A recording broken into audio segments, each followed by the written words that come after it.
Vijayawada west MLA Sujana Chowdary గారు ఆ నియోజకవర్గాన్ని అభివృద్ధి పదంలో నడిపిస్తూ ఈ 2 నెలల్లో ఆయన ఏం చేశారు అనేది కూడా ఒక ఫ్లెక్సీని ఏర్పాటు చేసి ఆయన నియోజకవర్గంలోని ప్రధాన కూడలలో ఆ ఫ్లెక్సీలను భారీగా ఏర్పాటు చేసి ఇచ్చినటువంటి నేపథ్యంలో వైఎస్ఆర్సీపీ నుంచి గతంలో పోతిన మహేష్ సుజనా చౌదరి గారిని విమర్శిస్తూ సుజనా గారు గెలిస్తే విజయవాడలో ఉండరు, ఈ నియోజకవర్గాన్ని పట్టించుకోరు, అసలు ఆయన ఆంధ్రప్రదేశ్లోనే ఉండరు, ఆయన బెంగళూరులోనో లేదంటే హైదరాబాద్లోనో లేదంటే ఢిల్లీలోనే నివాసం ఉంటారు తప్ప ఈ నియోజకవర్గాన్ని గాలికి వదిలేస్తారు అంటూ గతంలో పోతిన మహేష్ ఆయన విమర్శలు చేసినటువంటి నేపథ్యంలో ఇప్పుడు నెటిజన్లు కొందరు పోతిన మహేష్కు ఆ నియోజకవర్గం అభివృద్ధి చూస్తుంటే ఉక్కపోతగా ఉంది అంటూ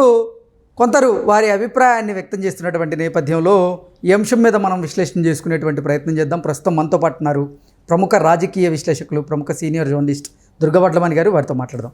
దుర్గా నమస్తే అండి. నమస్తే అండి. విజయవాడ వెస్ట్ నుంచి గెలిచినటువంటి సుజనా చౌదరి గారు ఆ నియోజకవర్గాన్ని అభివృద్ధి పదంలో నడిపిస్తూ ఉన్నారు.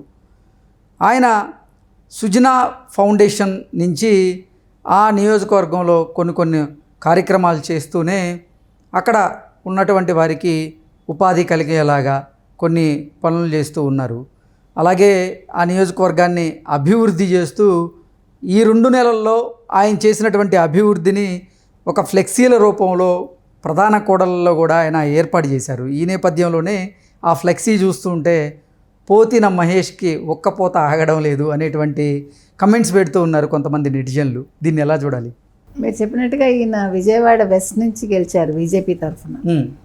ఈయనకి టికెట్ ఇచ్చినప్పుడే పోతిన్ మహేష్ లాంటి వాళ్ళు చాలా అంటే విమర్శలు చేశారు. అంటే ఈయన ఎక్కువ హైదరాబాద్లో ఉంటారు కదా, అందరి ఉద్దేశం హైదరాబాద్లో ఉంటారు, లేదంటే బెంగళూరులో ఉంటారు, లేదంటే ఢిల్లీలో ఉంటారంటూ కూడా ఆయన మీద ఆరోపణలు చేశారు. ఆరోపణలు ఉన్నాయి. సో ఆరోపణల నేపథ్యంలో ఈయనేమి పని చేయడు, ఈయన కలవాలంటే మనం ఫ్లైట్ బుక్ చేసుకుని వెళ్ళాలి అంటూ పోతిన్ మహేష్ లాంటి వాళ్ళు చాలా కమెంట్స్ చేశారు.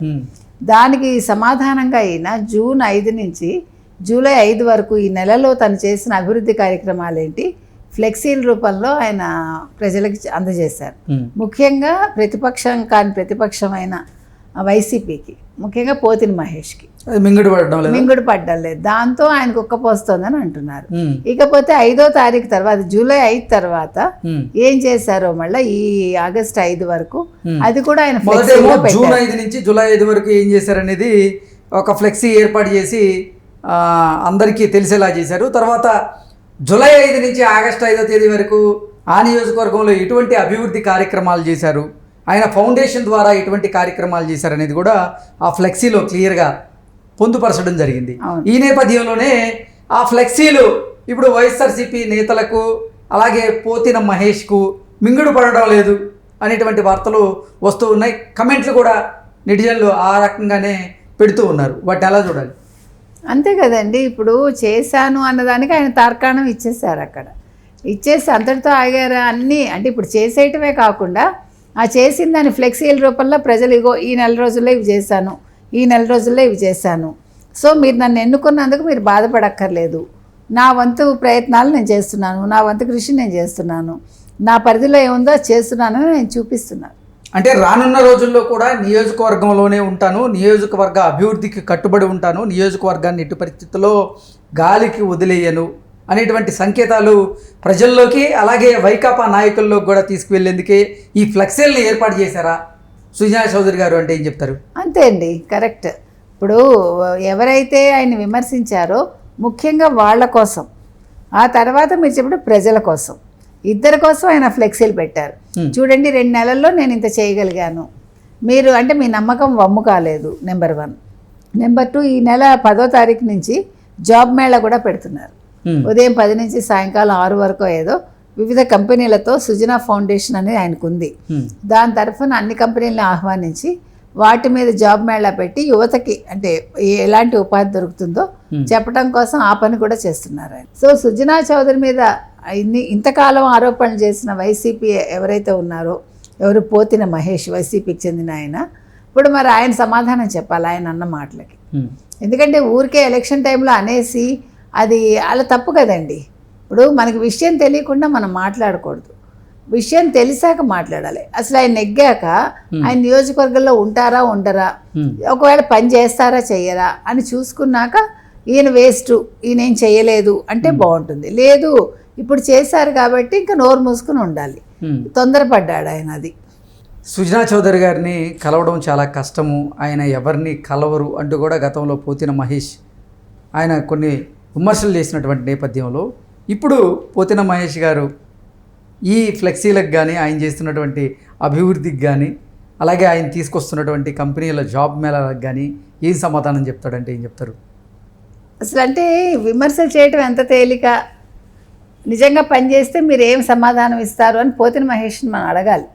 బికాజ్ ఆయన అన్నాడు, ఇప్పుడు ఒక మనిషిని విమర్శించాడు ఆయన, ఆ విమర్శలకి ఆయన ధీటుగా బదిలిచ్చారు. ఓకే నువ్వు అంటే అన్నావు అని ఆయన ఏం పట్టించుకోలేదు, దానికి సమాధానం చెప్పకుండా తను ఏం చేశాడో అంటే చేయగలిగింది చేసేసి ఆ చేసిన దాన్ని ఫ్లెక్సీల రూపంలో పెట్టి పోతిన మహేష్కి ఇండైరెక్ట్గా చెప్పాడు, నువ్వు ఆ రోజు అన్నావు కానీ నీ మాటలు నేను పట్టించుకోలేదు, నేను నా పని నేను చేశాను, నేను చేయగలిగింది ఏంటో ఈ నియోజకవర్గానికి నేను చూపించాను, కాబట్టి నువ్వు అన్న మాటలు తప్పు అని అన్నట్టుగా ఆయన ఫ్లెక్సీల రూపంలో చూపించారు. ఇది మంచి పద్ధతే కదండి. అంటే అనవసరంగా మాటలు విసురుకోకుండా ఊరికే ప్రెస్ మీట్లు పెట్టి టైం వేస్ట్ చేసుకుని నువ్వు అలా అన్నావు, కాదు నేను ఇలా చేశాను, లేకపోతే నేను ఇలా చేస్తాను, లేదు నువ్వు అలా అన్నావు, లేదు నేను ఇలా చెయ్యను, ఇలాంటి పిచ్చివాగులు లేవు కదా. అలాంటివి ఏమీ లేకుండా ఆయన ఈరోజు కామ్గా తన పని తను చేసుకుని ఒక ఎంపీగా నియోజకవర్గాన్ని అభివృద్ధి చేసి తనేంటో నిరూపించుకున్నాడు ఆయన. అంటే వృధాగా మాటలు అక్కర్లేదు, వృధాగా ప్రెస్ మీట్లు పెట్టక్కర్లేదు. మన పని మనం కామ్గా చేసేసి చేసిన దాన్ని ప్రజలకు ఎలా చూపించాలో అలా చూపించాలి. దానికి కూడా వాగక్కర్లే అనవసరంగా, నేను ఇంత చేసా అంత చేసా అని చెప్పుకోక్కర్లా. ఇవేవీ లేకుండా ఆయన తనదైన శైలిలో సుజనా చౌదరి గారు చూపించడం జరిగింది.